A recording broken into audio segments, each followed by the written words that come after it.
اعوذ باللہ من الشیطان الرجیم بسم اللہ الرحمن الرحیم من ذا الذی یقرض اللہ قرضا حسنا فیضاعفہ لہ اضعافا کثیرا واللہ یقبض ویبسط والیہ ترجعون۔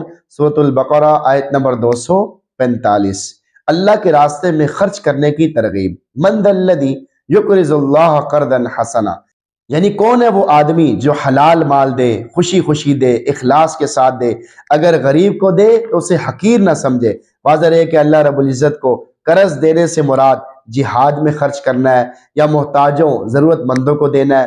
اس خرچ کرنے کو قرض کے ساتھ اس وجہ سے تعبیر فرمایا ہے جس طرح قرض کا واپس کرنا ضروری ہوتا ہے، اسی طرح جو آدمی اللہ رب العزت کے لیے اپنا مال خرچ کرے گا تو اللہ رب العزت اس کا بدلہ بھی ضرور عطا فرمائیں گے۔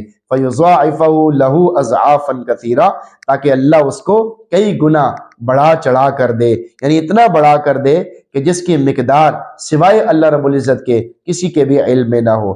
اس لیے کہ انسان نے تمام غنیوں سے بھی بڑی غنی ذات رب العالمین کو قرض دیا ہے۔ واللہ یقبض ویبسط، اور اللہ ہی تنگی کرتا ہے اور اللہ ہی وسعت دیتا ہے۔ اگر تم اس کی راہ میں خرچ کرو گے تو وہ بھی اپنی رحمت کے خزانوں کے منہ کھول دے گا، اور اگر تم اسی کے دیے ہوئے مال کو بھی اس کی رضا کے لیے خرچ کرنے میں کنجوسی کرو گے تو کچھ بعید نہیں کہ وہ ناراض ہو کر تمہیں محتاج بنا دے۔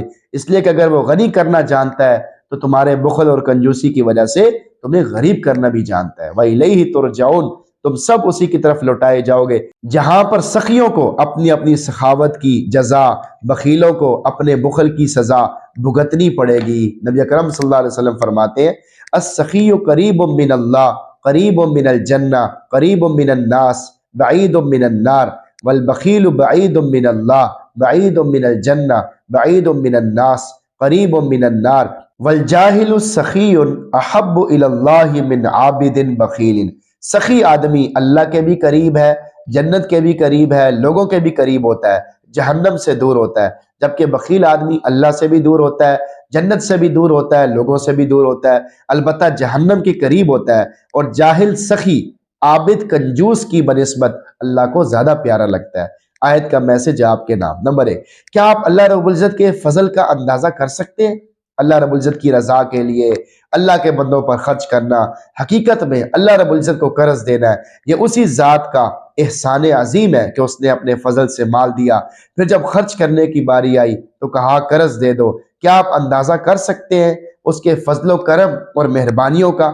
سبحان اللہ و بحمدی، سبحان اللہ العظیم۔ نمبر 2، آزمائش ہو رہی ہے۔ اللہ رب العزت اگر کسی بندے کی روزی تنگ کرتے ہیں تو بھی امتحان ہوتا ہے کہ وہ صبر کرتا ہے یا نہیں، اور اگر کسی کو زیادہ دیتے ہیں تو بھی امتحان ہوتا ہے کہ شکر کرتا ہے کہ نہیں۔ بس ہر حال میں اللہ رب العزت سے راضی رہے، اس کی رضا کے طالب رہے۔ امیری کی آزمائش غربت کی آزمائش سے بڑی ہے۔